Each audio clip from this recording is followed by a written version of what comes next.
770 place des fêtes, la suite concernant le point sur la Géoula, les merveilles à travers le Dvar Malchut du Rabbi, en l'honneur de l'anniversaire de naissance de notre reine, la rabbinite Chaya Mouchka, Baruch Hashem, son anniversaire de naissance, l'épouse sainte du roi Mashiach. Donc on va profiter, c'est ce soir, donc on fait une achana, comme ce soir on allume les bougies, on fait les prières qu'on a besoin, on lui demande, ça y est. Tes enfants, Rabbanit Chaya Mouchka, vos enfants, Rabbi Melech HaMashiach, sortez de là-bas, on n'en peut plus, on a trop de peine. On veut les voir vivants, en bonne santé. Donc, en tout cas, le 20 Adar, c'était mon anniversaire Shabbat et il y a eu un miracle. Il y a une abondance de nourriture sur la table que j'avais jamais vue depuis des semaines et des mois dans ma maison. Baruch Hashem. Je sais pas comment les deux, ils ont ramené chacun une boîte de chocolat. L'autre, il a ramené des gâteaux traiteur sans gluten. Je dis, sans vouloir, ils m'ont fait un festin le jour de mon anniversaire. Merci Hachem. C'est Hachem qui a pensé à vous. Et demain, 25 Adar, oui, 20 Adar. c'était immense Shabbat dernier. Shabbat chez moi, c'était fou. Donc là, on approche de Rosh Chodesh Nissan. On va bénir le nouveau mois ce Shabbat. Shabbat Mevarechim est le mois de la Géoula. Donc le mois de la Géoula. J'ai fait un Bartora pour la rabbinite Chaya Mouchka parce que j'avais eu un rendez-vous. D'un coup, on m'a dit, excusez-moi, c'est l'anniversaire des attentats de Toulouse. Mais comment attentat 25 Adar? C'est la fête chez Rabat, on mange des gâteaux. Un an après, il y a eu quelqu'un qui est décédé le 25 Adar. Et j'ai dit, c'est marrant quand même cet anniversaire. Au lieu qu'il a vu que j'étais triste, j'ai dit, chez nous, on donne des brachot en fait le jour de la mort. Ça veut dire qu'il y a une providence divine en fait. C'est une date anniversaire en fait. Ouais. Et j'ai dit, demain, c'est la bar mitzvah de mon neveu, il va monter à la Torah 25 Adar. Mazal Tov. J'ai dit, encore un an après, j'ai dit, c'est marrant quand même. Que des brachot, c'est ça. Donc c'est ce qu'on va voir à la Géoula. Tout était des merveilles. La personne, tu vas l'avoir pleuré. J'ai mangé des gâteaux. Tout était merveilleux. Mais là, on ne peut pas comprendre tout ça ou voir tout ça. À la Géoula, on va nous voir que c'était des merveilles. Tout ça, tous ces trucs qu'on croyait que c'était des galères. Alors que Dieu fasse qu'on voie tout de suite. C'est ça que le Rabbi dit. Aïkar ou Amassé, que ça soit tout de suite, qu'on voie vraiment maintenant. Rosh Chodesh. Si vous voulez, mais pour tout à l'heure, avec plaisir. Donc Rosh Chodesh Nissan, le mois de la Géoula, il arrive. Préparons-nous. En ce jour a lieu l'inauguration du Beth Amikdash portatif dans le désert par Moshe et Aaron devant les 3 millions de personnes présentes. Les enfants d'Israël. C'est Rachi qui nous le dévoile dans le premier verset de la Parashat Shmini. Puis le feu devait descendre du ciel et brûler les sacrifices disposés sur l'autel. Mais le feu ne descendait pas, que se passe-t-il? Merci beaucoup. Que Dieu vous bénisse. Toda Rabba. Alors Moshe a dit la phrase suivante. Écoutez bien parce que c'est une phrase célèbre. C'est le Télim, la fin du Télim 90, il me semble. Ve'i Noam, Adonai Eloheinu aleinu ma'asi yadenu konena aleinu ma'asi yadenu koneneu. Que la bienveillance de l'Éternel, notre Dieu, soit avec nous. Fais prospérer l'œuvre de nos mains. Oui, l'œuvre de nos mains, fais-la prospérer. Ce verset extraordinaire, le Rabbi l'a fait savoir que quand on est dans une situation compliquée, il faut le dire. Et ça s'ouvre tout de suite. Tout de suite. Une fois on rentrait on allait du 770, on rentrait du voyage, on rentrait à l'aéroport avec tout un groupe dans un car et on était en retard, enfin on était juste quoi. Et on a pris, à New York, on est rentré avec tout un groupe, on était le car plein, 77 personnes je crois qu'il y avait au mois d'Adar. Et donc, quand on est arrivé sur l'autoroute, à un moment donné, tout est bloqué. Mais alors, tout est bloqué, on ne peut plus bouger. Et là, on commence à s'inquiéter parce que ça avance plus. Waouh. Et je me suis rappelé un mot du Rabbi Melech HaMashiach qu'il a fait savoir que quand on est dans une situation comme ça, par exemple, alors on doit faire ce verset. Et qu'Hachem, il va ouvrir les portes. Alors, j'ai pris le micro, il y avait un micro dans le bus. J'ai dit, mes amis... Le Rabbi, il a dit, quand il y a une situation, comme on est en train de la vivre, on nous attend, l'aéroport nous attend, on doit rentrer bien qu'on a envie de rester, on aimerait bien en vérité pas arriver à l'aéroport, tout le monde voulait rester. J'ai dit, mais bon, alors le Rabbi, il a dit qu'on doit faire ce verset, on va le faire 3 fois ensemble, dans le bus. Et je leur ai fait faire à voix haute. comme ça, mot à mot, en hurlant. Et là, je leur ai dit, regardez! Et on regarde, parce que c'était un bus en hauteur, tu vois, donc on voyait pas comme les voitures. Et on voit le blocage, le car il arrive à avancer, et tout d'un coup, il prend une route à droite, tout est bloqué, nous on prend un autre endroit, il prend une route par miracle, tac, tac, tac, tac, il n'y a que nous sur la route, il n'y a plus personne. Et on va direct à l'aéroport. Mamash, c'est comme ça. Dans le discours du Dvar Malchut du 11 Nissan 91, le Rabbi Shita, il explique que Noam Hashem représente le plus haut niveau du plaisir divin. C'est-à-dire en termes de chassidut, pnimutatik, la profondeur de la couronne du Keter. L'intériorité du Keter. Et lorsque Dieu ressent ce plaisir, les créatures aussi le ressentent et aussitôt se dévoile la Shrina. Et le feu divin est descendu, brûlé les sacrifices et tous se sont prosternés à terre et ont prié et ont loué Hachem. Dans le Dvar Malchut du 11 Nissan, le roi Mashiach nous décrit l'amour incroyable que Dieu porte aux enfants d'Israël. Et il décrit leur niveau qui est celui du fils du roi. On est les fils du roi. Donc Hachem, c'est sûr qu'il va nous délivrer. On doit être conscient de ça, avoir une totale confiance en lui. Mais nous, on doit avancer parce qu'il attend qu'on rentre dans la mer. On ne peut pas être bloqué parce qu'il se passe là-bas. Surtout pas. On l'a dit au nom du Rav Valpo dans son livre, le Yechia Meller, l'histoire qu'on a racontée déjà. Il faut avancer. Il ne faut pas se plaindre. Parce qu'on amène des trougim, chazvé shalom. On a confiance en Hachem, on avance. Mais ils veulent nous tuer là. Mais là, ils veulent nous tuer. Mais là aussi. Avance, le Rabbi l'a dit.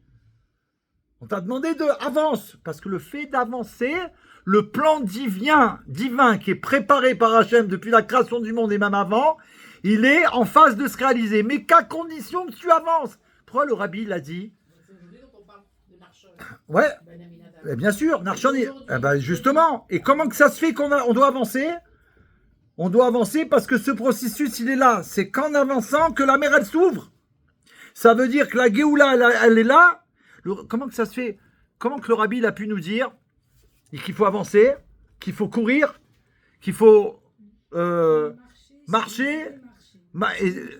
Et si vous ne pouvez pas marcher, courez. Non, si vous ne pourrez pas courir, marchez.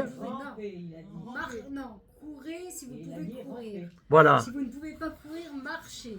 Mais si vous ne pouvez pas marcher, rampez Rampez. et avancez. Ce qui compte même en rampant, avance Rana. Avance David, avance Myriam. Avance. Parce qu'il y a un processus divin qu'Hachem il a mis en place. Le fait d'avancer, ça amène que ce qui est prévu par Hachem depuis le début, quand tu as franchi la limite, ça s'ouvre. Et on va sortir comme ça en un instant. Parce qu'on a avancé. Donc il ne faut surtout pas être bloqué. Et là, le monde, avec la galoute qu'ils ont mis, ils veulent nous bloquer, chas v'shalom. Tu comprends? La tristesse, le contraire de la joie, toute la folie pour nous bloquer. On ne rentre pas là-dedans. Et tes copains et tes frères, ils viennent te dire, pourquoi t'as pas de la peine? Qu'ils ont fait ça ce matin, nos frères, ils les ont tués et tout. Pourquoi on n'a pas de la peine? Nous, on n'a pas de peine. Comment on ne peut pas avoir de peine? Ça n'a rien à voir, ça. Bien sûr. J'étais même pas au courant, moi, j'étais encore dans... Quelle peine, bien sûr qu'on a de la peine, on n'en peut plus. Mais nous, Vayaminu, Bachem, Moshe Avdo, c'est sûr que Dieu il est en train de réaliser la plus grande délivrance au peuple juif. Et que le monde entier, il va voir et ils vont trembler. Ils vont dire, c'est pas possible, là. On a intérêt à se cacher, là. Et ils pourront pas se cacher de Dieu. Qui peut se cacher? Parce que l'amour incroyable que Dieu porte aux enfants d'Israël va se révéler. C'est ça le feu qui est descendu. C'est l'amour inconditionnel. L'amour fou du maître du monde pour Israël qui va se révéler dans le monde aux yeux du monde. Chut, pardon. Aujourd'hui, plus que jamais, Dieu nous porte un amour indicible. Et notre rôle est juste d'accepter le cadeau d'Hachem qui est la terre d'Israël. Et de nous tenir fermes sur nos frontières. On doit garder nos frontières. Et nos frontières en Eretz Israël, c'est nous. Garder nos positions de Torah et Mitzvot. La tzniout. Tout ce qui concerne. C'est ça mes frontières. C'est quoi garder mes frontières? C'est chacun ses frontières. On les garde fermes. Yehudi. Je ressemblerai en rien jamais à eux. Jamais. Ni pour de l'argent, ni pour quoi que ce soit. Notre rôle est en résumé. Et bien sûr. Notre rôle est résumé comme la Rambam le décrit, élire notre roi, le roi Mashiach, détruire Amalek jusqu'au dernier, ne laisser aucun ennemi, aucun terroriste en vie. Et le troisième temple va intervenir, descendre du ciel immédiatement. C'est ça la Géoula, la délivrance de Noël. Maintenant, merci Gabriel, Chaim et Menoucha Rachel Bekouche. Que Dieu vous bénisse. La Rebetsen. Rebetsen, Anne-Mataï. La France, avec la montée du pouvoir du parti nazi en 1941, depuis 1933 jusqu'à 41, 33, 34, 35, 36, 37, 38, 39, 40, 41, 8, 9 ans. Que l'antisémitisme forcené s'empara de l'Allemagne. Ce fut le début des pogroms contre les Juifs. Le rabbi et la rabbinite décidèrent donc de déménager à Paris. Quand ils y arrivèrent, Rabbi Levi Yitzhak se hâta d'envoyer une lettre au rabbi et à son épouse la veille de Pessah, en 1933. C'est avec angoisse que nous avons attendu ta lettre de Paris. Enfin, vous êtes arrivés la semaine dernière. Soyez les bienvenus. Installez-vous bien dans votre nouvelle demeure. Vivez-y en paix et en sérénité pour toujours. Réussissez dans tout et gravissez les échelons. Et nous aussi, nous mériterons bientôt de vous revoir dans la joie avec tout le bien. Le papa du Rabbi Melech HaMashiach. Nous disposons de beaucoup d'histoires sur ce séjour à Paris. Nombre d'entre elles furent rapportées par la rabbinite elle-même. À différentes occasions, chassidim qui venaient lui rendre visite dans sa maison à New York. D'autres sont des comptes rendus de témoins directs qui méritèrent d'habiter à Paris à cette époque et d'y faire la connaissance du Rabbi et de son épouse, et pour certains d'entre eux de les aider d'une façon ou d'une autre. Rabbi Yehuda Aryeh Leivitch Eber, qui habitait à cette époque à Paris, raconte. Quand le rabbi et le rabbinite arrivèrent à Paris, ils louèrent un petit appartement tout simple dans un hôtel de Paris Homme, 68 rue Blomet, à Paris 15e. Il consistait en une seule chambre. Moi qui étais stabilisé dans la ville, j'éprouvais de la peine pour leur situation et j'agis. Je louais un appartement plus agréable.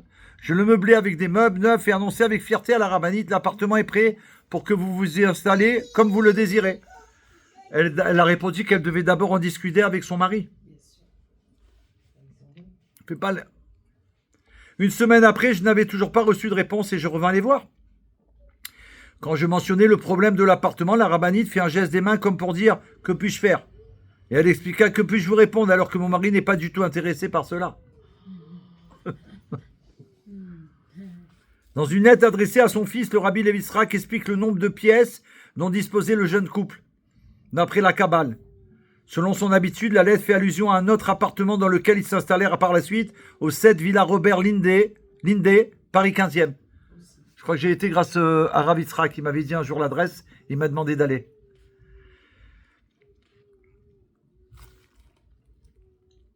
Et lui explique dans la lettre suivante, Alpi Kabbalah, pourquoi cet appartement. Le rabbi a accepté à l'université et l'annonce à la rabbinite. Au début, le rabbi ne souhaitait pas continuer ses études scientifiques qu'il avait entamées à Berlin. Mais après en avoir reçu l'instruction explicite du rabbi précédent, le rabbi s'adressa à l'université de la Sorbonne pour y être admis. Voici ce que relate le docteur Meir Shochetman. Pour que le rabbi soit admis à la Sorbonne, nous devions résoudre un certain nombre de problèmes. On était au milieu de l'année universitaire et normalement, de nouveaux élèves ne sont pas admis au milieu d'année. Par ailleurs, il avait 29 ans. Par ailleurs, 1933. Juste pour savoir. 1902. Oui, 1902, 1933, 29 ans. D'accord. Non. Non, ça fait un peu plus. Ben oui, ils sont mariés. Ouais, bien sûr. Parce que Ben oui, c'est pour ça. Oui. Il avait 31 ans pour rentrer à la fac. Ouais. Et alors Avant, on pouvait tout faire. Mais aujourd'hui, tu peux toujours rentrer à 80 ans à la fac. Hein. Ben à l'époque, je pense que c'était exceptionnel. Oui, non, mais à l'époque, c'était exceptionnel. On était au milieu d'année, c'était impossible de rentrer. C'était. Je lis l'histoire. Hein, Bien sûr. on était au milieu de l'année universitaire et normalement, de nouveaux élèves ne sont pas admis en milieu d'année. Par ailleurs, tous les diplômes acquis par le rabbi à Berlin étaient restés là-bas. Et de plus, le rabbi ne maîtrisait pas la langue française.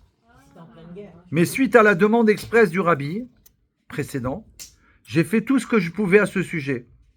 Après de nombreuses pressions, 21 des membres de la direction de la Sorbonne se réunirent et après une séance houleuse, il fut décidé d'accepter le rabbi pour une période d'essai de 6 mois, dont les résultats seraient évalués ensuite. Quand le rabbi a entendu les résultats de la réunion, je lui suggérai de se rendre chez le rabbi précédent pour lui annoncer que les efforts avaient porté leurs fruits. Il réfléchit un instant, puis déclara, selon la halakha, je dois d'abord l'annoncer à mon épouse. Nous sommes allés voir la rabbinite. Elle ouvrit la porte et un cri de joie s'épara de sa bouche. C'est le bon Dieu qui vous a fait réussir. Elle était très, très heureuse. Puis nous sommes rendus chez Rabbi précédent, qui a reçu la nouvelle avec une satisfaction non dissimulée. La rabbinite aida aussi le rabbi dans ses études académiques et elle recopiait ses travaux afin de le mettre au propre. La rabbinite respectait chaque instant du rabbi comme le démontre l'histoire suivante. Rabbi Hébert remarqua un jour que le rabbi paraissait faible et particulièrement pâle. Au début, il n'osait pas en faire la remarque, mais comme cela se prolongeait, il s'arma de courage et en parla à la rabbinite. Apparemment, le rabbi étudie trop au-delà de ses forces, mais elle sourit. Si vous pensez que vous pouvez l'influencer, allez lui parler vous-même. 2 jours plus tard, quand il évoqua le sujet devant le rabbi, celui-ci répondit « Je n'ai pas le temps de me reposer. Je suis un émissaire du Talmud. Un émissaire, et le Talmud déclare « Il est évident qu'un émissaire accomplit sa mission et je dois donc remplir ma mission. » Donc avec ça, on peut penser que le rabbi ne s'occupe pas de nos frères là et de nous. Est-ce qu'on peut penser à l'instant que le rabbi n'est pas au courant et que c'est pas lui qui est en train de les sortir et en même temps de détruire tout ce qu'il faut détruire? Il n'y a que le Mashiach, en ouvrant la bouche, ils vont disparaître. Il n'y a pas d'armes, pas de guerre. Il va ouvrir la bouche. Depuis, il n'y eut plus de pain. Paris, la ville des Lumières, la ville moderne, représentait une véritable difficulté pour ceux qui souhaitaient mener une vie de Torah. Combien plus pour ceux qui étaient vraiment scrupuleux. La rabbinite s'efforçait d'agir comme il se doit afin d'obtenir la nourriture cachère, la plus cachère. De son côté, le rabbi ne faisait confiance qu'à son épouse. Quand il a fallu acheter de la viande à la boucherie et que le rabbi apprit que dans la boucherie de Rav Kalman Amer, on ne vendait que de la viande déjà cachérisée, il s'y rendit avec la rabbinite afin de surveiller tout le processus de la cachérisation. Ce n'est que lorsqu'elle exprima son approbation que le rabbi fut compté parmi les clients de Rav Amer. À certaines périodes, le rabbinite parcourait des kilomètres à pied afin de surveiller la traite du lait en banlieue. Ensuite, elle confectionnait avec ce lait des plats pour le rabbi qui veillait à ne pas manger en dehors de chez lui. Le fait que le rabbi et la rabbinite étaient tellement scrupuleux se répandit rapidement même en dehors de Paris. Ainsi, quand Rav Eliaou Reichmann de Hongrie se rendit à Paris, son grand-père lui recommanda que les seules personnes chez qui il pouvait manger étaient le rabbi et la rabbinite. Rav Eliaou arriva à Paris un peu avant Pessah et fut impressionné quand il vit la rabbinite choisir elle-même le blé et confectionner elle-même les matzot dans un petit four artisanal. Il était stupéfait de constater combien elle veillait à chaque détail et elle expliqua que son mari ne mangeait rien en dehors de la maison. Malgré la petite quantité de matzot à leur disposition, le rabbi offrit volontiers à Rav Eliaou des matzot que son épouse avait cuites elle-même. Quant au pain, la rabbinite raconta un jour que son mari avait l'habitude de l'acheter dans une boulangerie connue du Pletzel, le quartier juif de la rue des Rosiers, après qu'il ait le quartier célèbre que Madame Esther aime beaucoup. Et nous aussi. Le quartier juif de la rue des Rosiers. Aucun regret il faut avoir. Après qu'il ait lui-même inspecté la fabrication du pain. Donc le rabbi, il a inspecté la fabrication du pain. Attends. Ah oui. Donc c'est le rabbi qui a inspecté la fabrication du pain. Un jour, alors qu'il s'apprêtait à entrer dans la boulangerie, un juif s'approcha de lui et remarqua « Comment un juif aussi religieux que vous mangez du pain cuit ici ?» Pourquoi? C'est une boulangerie non cachère. Non, attends. Non. Oui, non, c'était... Alors, attends. Bon, il a dû avoir parce que... Non, parce que le rabbi, ils avaient entendu qu'il était tellement... Il faisait tellement attention, ils se sont demandé comment que ça se fait qu'il a acheté dans une boulangerie, quoi. Même si elle est cachère. Et il s'avérait par la suite que cet homme était intéressé à fournir davantage de clients pour une autre boulangerie. Mais même une fois que ceci fut évident, le rabbi n'acheta plus de pain dans cette boulangerie. Il faut faire très attention à ce qu'on dit. Une fois, il y avait un seder ou je sais pas ce qu'il y avait, ou un repas, et on racontait une blague que c'était pas cachère. Mais en rigolant, tu vois. Le rabbi n'a pas touché à la chose. Il faut faire très attention. On peut pas s'amuser. Non, c'est pas cachère, tu peux pas manger. Eh ben normalement, si c'est le rabbi, il ne touche plus, c'est fini. Oui, parce qu'on rend pas caché la chose. À une certaine période, le vin utilisé par le rabbi était produit par Rav Ernst Lipsis de Vienne. C'était le vin dont se servait le rabbi précédent, qui en avait envoyé à Paris.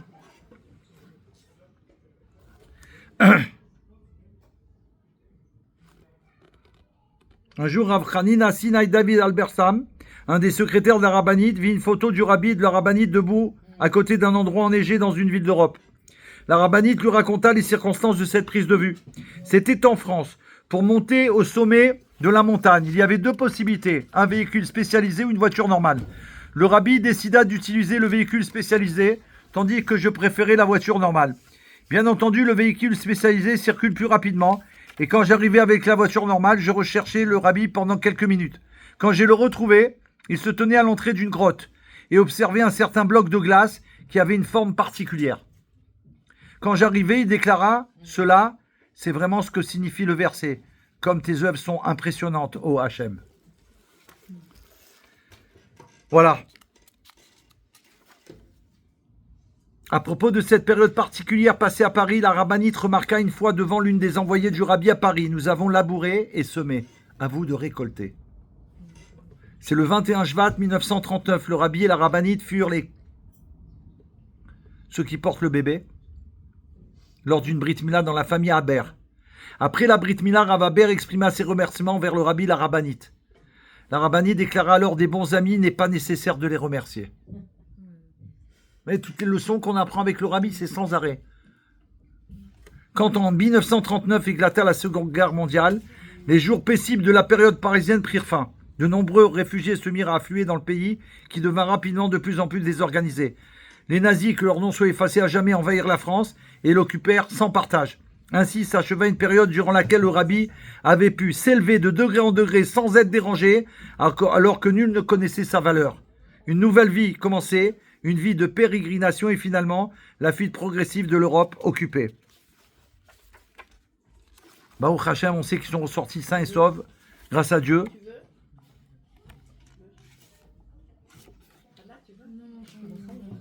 Je regarde s'il y a...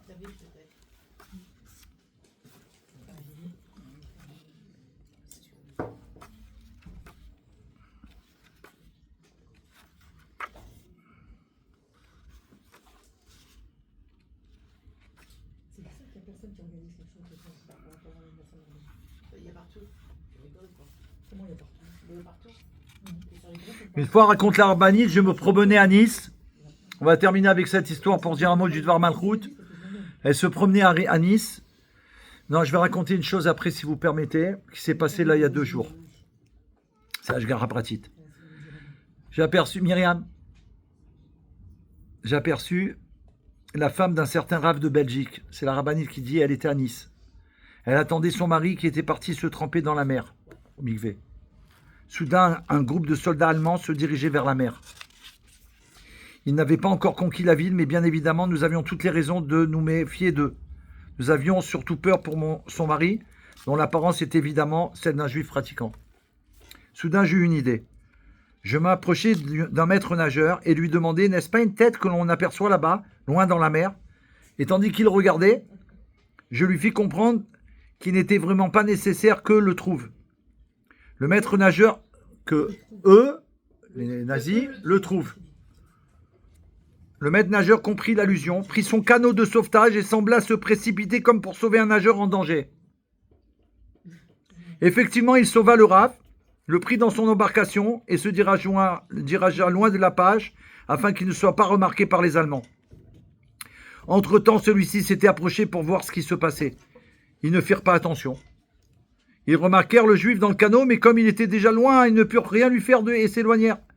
Ce n'est qu'à la nuit tombée qu'il le ramena et qu'il put rentrer chez lui. C'était pas le rabbi, hein, pardon.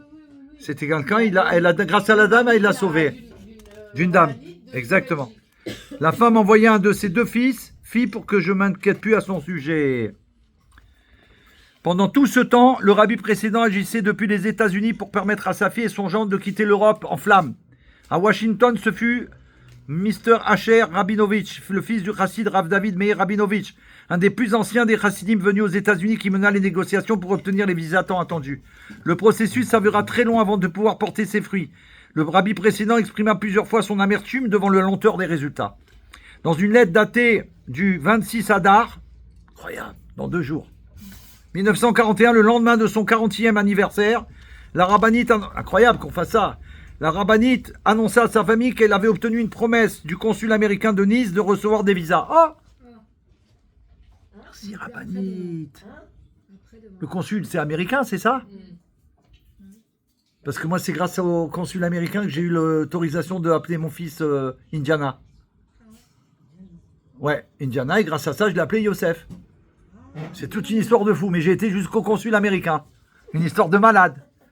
C'est un fabricant que je peux vous faire en 7h70 peut-être, si vous méritez un jour. Si je mérite un jour de le raconter. Non, parce qu'il faut du temps. Myriam, asseyez-vous. On n'a pas fini. Je suis désolé. Un instant, 1 minute, 1 seconde. Mais un instant, c'est la libération du rabbi. J'ai été très heureuse aujourd'hui de recevoir votre lettre datée du 10 février. Donc ils ont été libérés. Ouais, voilà. Ah, alors je vous ai dit restez là. Voilà. 25. Tu as vu cette folie ou pas? Tu as vu cette folie, Myriam? Ah là là, on vit avec la divine. Mes chers, donc Nice, 25 du 3e mois, 1941. Mes chers, j'ai été très heureuse aujourd'hui de recevoir votre lettre datée du 10 février.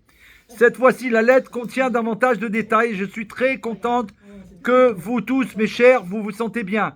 Quelles nouvelles avez-vous reçues des enfants? Le consul américain a promis de nous accorder des visas quand ceux-ci arriveront. Nous pourrons en comprendre, entreprendre les démarches nécessaires pour obtenir les documents. J'ai de la peine de savoir que vous devez dépenser tant d'efforts pour obtenir ces visas. J'embrasse la main de mon père et je vous embrasse tous. Bien à vous, Mouchia. C'est des lettres, c'est personnel. C'est quoi ces cadeaux? 10 février, Myriam, vous êtes venu que pour cette lettre, votre anniversaire. Le rabbi ajouta à la lettre quelques lignes. D'après mes calculs, vous recevrez cette lettre un peu avant Pessah. Et je vous envoie donc mes souhaits les plus chaleureux, et le rabbi nous souhaite ça à nous, pour un Pessah joyeux et serein, dans tous les sens de ces mots, pour chacun d'entre vous en particulier. Amen. Beaucoup de succès et tout le bien. Amen. Merci Rabbi Menachem Mashiach. Sincèrement votre, Mendel. Oh là là là là! Quel cadeau! Il faut venir au cours, je vous en supplie. On est en rêve là, on est en train de vivre là. On vit ça, c'est de la folie! Il ne nous a pas dit Rabbi ou toi qu'on soit angoissé. Il dit Mendel, c'est Mendel qui vous bénit. Oh là là, le rêve, on peut pas dire ça. Non mais on peut même pas dire son nom. Quand il y a marqué le nom du Rabbi précédent, je le lis pas. Vous avez remarqué, je dis le Rabbi précédent parce qu'on doit pas le prononcer. Mais et là, il nous dit Mendel. C'est-à-dire, David, tu peux le dire, là, ça. Enfin, le 20 Nissan, le rabbi et la rabbinite reçurent les visas tant attendus de Nice. Ils se rendirent à Marseille pour recevoir tous les documents. On raconte qu'ils reçurent... Non, quand j'ai appelé mon fils Indiana, je ne savais pas. Mais c'est grâce à ça que j'ai rencontré Indiana Jones. Randy Jones. C'est grâce à ça. C'est la vérité. J'ai rencontré grâce à ça. Je dis, quoi? Il existe, lui, vraiment? Et c'est un juste parmi les nations du monde. Je l'ai rencontré. Il a accepté de nous voir chez le rabbi. Il est venu au Kinous pour me voir. Oui, il m'a dit, je viens. On raconte. Ouais, le vrai. Le vrai, celui qui a cherché l'arche. Celui qui a été reçu par le rabbi. Que le rabbi il a dit, vous faites la chose la plus importante du monde. Continuez. Dieu vous bénira. Le rabbi l'attrape par l'épaule.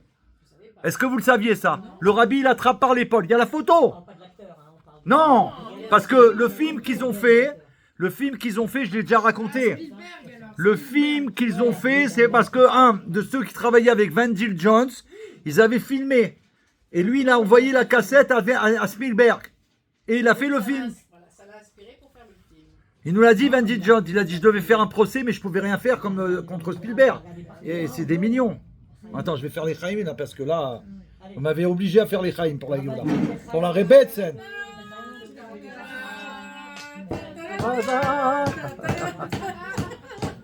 Et Chaim à la Mazal Tov à tous les mariages de la Géoula.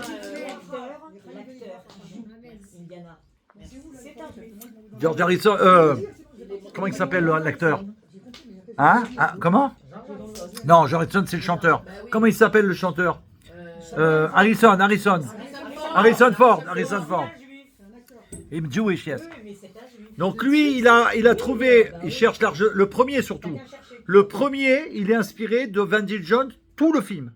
Et il en a fait, voilà. C'est là où il a eu le plus de succès. Après, il y a eu tellement de succès, ils ont fait le 2, le 3, le 4. Mais c'est le premier qui est à l'origine de l'histoire de Van Jones, qui m'a fait le rencontrer. Je l'ai appelé en Israël. Il était à Mispé Yericho. On lui a demandé s'il était prêt à... On voulait lui parler pour la Géoula. Je me suis présenté en tant que chaliard de la France. Dès que j'ai dit ça... Non, c'était au téléphone. Non, au téléphone. On a fait un rendez-vous téléphonique avec Rav Chouraki, qui a parlé en hébreu. Il dit, c'est bon, je vous la raconterai à l'occasion si Dieu veut. Mais on sera déjà dans la Géoula. Donc le rabbi va me dire, attends David, tu vas leur raconter tous les détails. Soyez bénis. Amen. Vous aussi, Vous avez reçu une bracha spéciale là. Alors on termine. Le 20 Nissan, le rabbi et la rabbinite reçurent les visas tant attendus. Donc c'est le 20 Nissan qu'ils ont reçu. C'est la veille de la traversée de la mer. C'est le 21 Nissan qu'on est sorti. De Nice, ils se rendirent à Marseille pour recevoir tous les documents. On raconte qu'ils reçurent un télégramme du rabbi précédent leur enjoignant de ne pas monter dans le bateau pour le Portugal. Ouais. Et c'est un bateau juif. Ceci était particulièrement étonnant car nul ne savait s'il y aurait un autre bateau. Mais bien entendu, le rabbi et la rabbinite écoutèrent cet ordre et restèrent.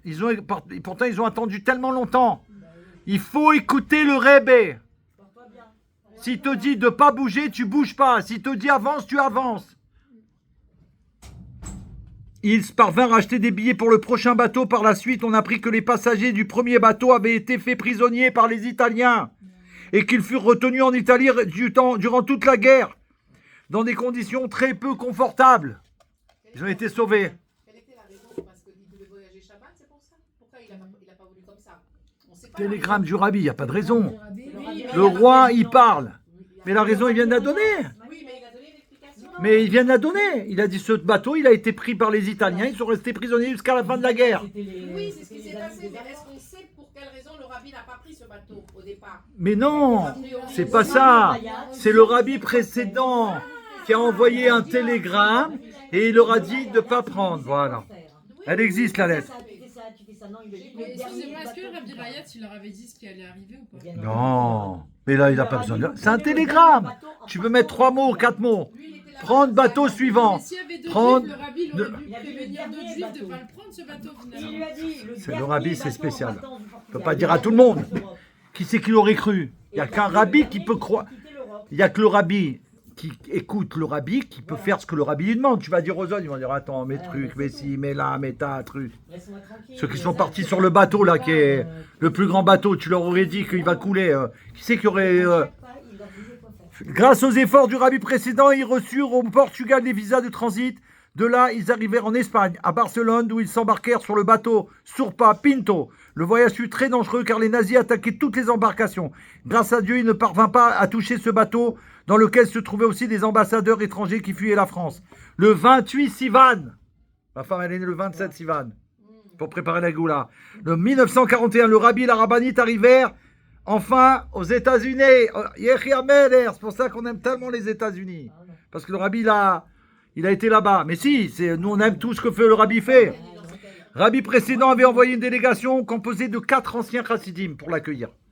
Je répète. J'ai pas dit ça. Mais j'ai pas dit ça. C'est pour ça qu'on aime les États-Unis, parce qu'il a été et parce qu'il est là-bas. Rabbi précédent avait envoyé une délégation composée de 4 anciens chassidim. Il y avait Rabbi Israël Jacobson, Rav Shmuel Levitin, Rav Eliaou Simpson et Rav Shlomo Aaron Karzarnovski. Dès leur arrivée, le rabbi envoya des lettres de remerciement à tous ceux qui avaient œuvré pour l'obtention des visas. Là, le rabbi ne le dit pas, mais le rabbi précédent, il les avait préparés. C'est rapporté dans les sources secrètes qui ont été divulguées après, bien des années après, que le rabbi précédent avait prévenu ces personnes qu'ils allaient accueillir le Mashiach. Mais eux, ils ont pris ça comme aller l'accueillir comme si c'est le Mashiach. Mais qu'est-ce qu'ils ont dit? Il sait, il connaît ça, Il a dit tout ce qu'il connaissait. Il sait ça, et maintenant, vous pouvez aller l'accueillir. Exactement. Et je crois qu'il y a eu un bug. C'est pas rapporté là, mais bon, on va pas le raconter parce parce qu'ils n'ont pas pu aller en fin de compte. Et du coup, le rabbi il est arrivé. Bon, enfin, on ne rentre pas là-dedans parce qu'elle n'est pas notée. Voilà, Baruch Hashem, le rabbi il arrive au 770. Ah là là. Il était là-bas quand la première fois le rabbi est rentré au 770. Il a dit que tous les élèves ils se sont levés pour accueillir le rabbi, la rabbinite. On ne peut pas se rendre compte de ce que c'était. Voilà. Merci Hachem. Merci Hachem, merci à vous tous. On a passé un moment féerique, merveilleux, divin. Partagez la vidéo, le cours. Il y en a 2, parce que là on a vécu, on a fait vivre des choses. Le rabbi veut qu'on vive la Géoula, donc il faut la vivre. Mais que Baruch Hashem, ça va amener la Géoula. Donc un petit résumé de 3 lignes. Voilà, clair. On a eu la réponse. Hein. Donc là, on va dire juste le début et la fin du Dvar Malchut, l'édit royal. Ça veut dire quand je ne le fais pas ici, j'ai remarqué, je dois le faire le jeudi. Quand je le fais là, je fais autre chose le jeudi. Alors je ne peux pas le faire en entier parce qu'il est tard. La force de faire descendre la présence divine lors du 8e jour est accordée par l'intermédiaire de Moshe Rabbeinu. Il possède en effet 2 qualités opposées, l'illimité et le limité, l'infini et le fini, de manière simultanée, car il est l'intermédiaire qui relie entre Dieu et vous, et donne le pouvoir de faire descendre la divinité transcendante dans le monde à l'exemple du sanctuaire du désert. Alors, quel est le travail qu'on doit rajouter de Torah et dans les mitzvot, dans l'étude, ok, pour activer la Géoula, dans l'attente et dans le plus puissant désir de voir la délivrance intervenir de la manière le plus immédiate, et que ce soit la volonté, sa volonté, que par toutes ces bonnes décisions, tous les enfants d'Israël, en tout endroit où ils se trouvent, interviennent, que grâce à ça, intervienne la délivrance, la Géoula véritable et complète par le biais de Mashiach, notre juste, comme lors de ta sortie d'Égypte. Je te montrerai des merveilles et principalement que cela se passe immédiatement, Mamash Miyad, Mamash. Et il y a un ami qui m'a dit, d'ailleurs on va dire aussi l'élévation du cours pour Yael Gozlan, qui est parti et qui a été enterré aujourd'hui, et que j'ai connu Baruch Hashem. Ouais, exactement. Et donc, il m'a dit, Michael, ouais, c'était à midi. Michael, il m'a appelé aujourd'hui, il ne le savait même pas. Et il m'a dit, je voudrais te dire quelque chose que j'ai pensé sur Miyad Mamash. Miyad Mamash, il m'a dit que c'était les initiales de tous les Rebbeim, comme le Rabbi l'a dit. Et ça comporte tous les Rabbim. Et il m'a dit que Mamash, aussi, c'est le nom du Rabbi. D'accord? Et il a dit que c'est aussi Mouchia Schneerson. Voilà. Eh oui. Voilà, c'est ça. Et il m'a dit ça, c'est un chidouche. Il m'a dit ça, il m'a appelé que pour ça. Il était en France. Grâce à ça, je lui ai appris d'une manière positive que cette personne qui l'a connue, elle partait. C'était son ex-femme. Imaginez, il m'a appelé pour un chidouche. Et moi, je voulais pas l'appeler parce que le rabbi veut pas qu'on annonce des... Ouais. Il veut pas qu'on annonce. Je lui ai dit, je peux pas l'appeler, moi. Je l'appelle pas, je peux pas. Et, le rabbi il a dit, une nouvelle comme ça, on le saura. Mais quand même, c'est son ex-mari, tu vois. Je sais qu'il aimait beaucoup, vraiment. On a fait le mariage. Avec Baruch Torjman, c'est nous qu'on a fait le mariage, non. On a fait le mariage, fabriqué le mariage. À tous les niveaux. Et il m'appelle pour ce ridouche qui me donne Miyad et Mamash, avec le nom de la rabbinite Chaim Mouchia. Et je lui dis, écoute mon frère, tu as des nouvelles de ton ex-femme? Il m'a dit non, mais je pense à elle tous les jours, il m'a dit. Je lui dis, ah d'accord. Il me dit, mais pourquoi? Je sais même pas, on sait même pas. Voilà, j'ai dit, parce que tu sais quoi? Ben aujourd'hui, il faut que tu penses à elle à midi. C'est très important. Je lui dis, parce qu'elle va voir Rabat. Il m'a dit, ah bon? Je lui dis, ouais. Je lui dis, tu te rends compte, tu m'as appelé pour me donner un chidouche? Ou alors, tu penses très fort à elle? Non, d'abord, j'ai demandé où tu es. Il n'est pas à Paris. Il a 300 km ou 200 km. Donc, je ne peux pas lui dire, viens. C'était 2 heures après, ouais. Et grâce à Dieu, il a pris en Géoula. Je pense à elle très fort, là. Parce que là, et c'est ça qu'on doit faire. On doit vivre avec Mashiach. Mais exactement, que Dieu il fasse que tous nos frères qui sont partis pour Hachem, pour son honneur et pour sa gloire, qu'ils redescendent immédiatement pour la Géoula Mitzvah Shlema et qu'on va voir Melech HaMashiach. Le monde entier va voir Melech HaMashiach. tout de suite, et Kevmian Mamash. Yechi Adoneinu Morinu Rabbeinu Melech HaMoshiach Leolam Vaed. Yechi Adoneinu Morinu Rabbeinu Melech HaMoshiach Leolam Vaed. Yechi Adoneinu Morenu Verabbeinu Melech HaMoshiach Leolam Vaed. Retzoneinu lirot et malkeinu now. Pour la Rebbe Tzedcha et Mushka. Et tout ce qu'on a demandé, les brachot pour nos frères qui se réalisent, qu'on nous annonce que des merveilles. Bonne nouvelle, Amen. Les Chaim Nitri, les amis.